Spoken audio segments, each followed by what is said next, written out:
Welcome back to Mimi's Organic Eats. Today we're making an eggless chocolate carrot cake, which I have recently become obsessed with.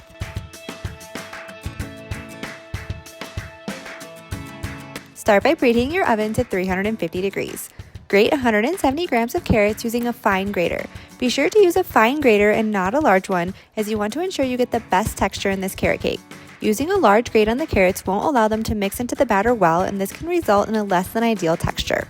Add the grated carrots to a large mixing bowl with 113 grams of melted butter, 170 grams of dark brown sugar, 113 grams of pumpkin puree, and 1 teaspoon of vanilla extract. Mix using a hand mixer, or a whisk will also just work as well. Next, add in 1 cup of milk, 191 grams of all-purpose flour, 57 grams of Dutch cocoa powder that's been sifted, 1 teaspoon of baking powder, and half a teaspoon of salt and cinnamon. Mix together until no bits of flour remain and you have a uniform cake batter.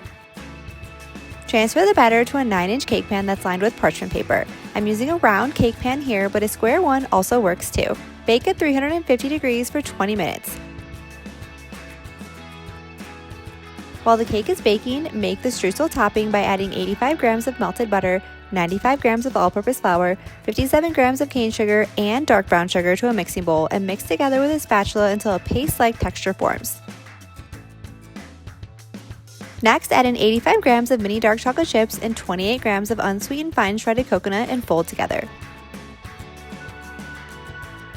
Once the timer goes off, remove the cake from the oven and crumble the streusel topping on top of the partially baked cake. Make sure to crumble it lightly to ensure that you do not break the cake.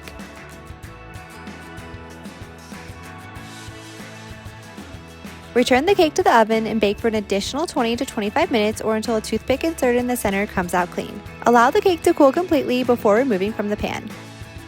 I like to cut this cake square into 9 slices for a snacking carrot cake that can be enjoyed any time of day. I hope you love this chocolate carrot cake as much as I do. If you want more organic cake recipes like this, be sure to hit that subscribe button and join me next time in the kitchen.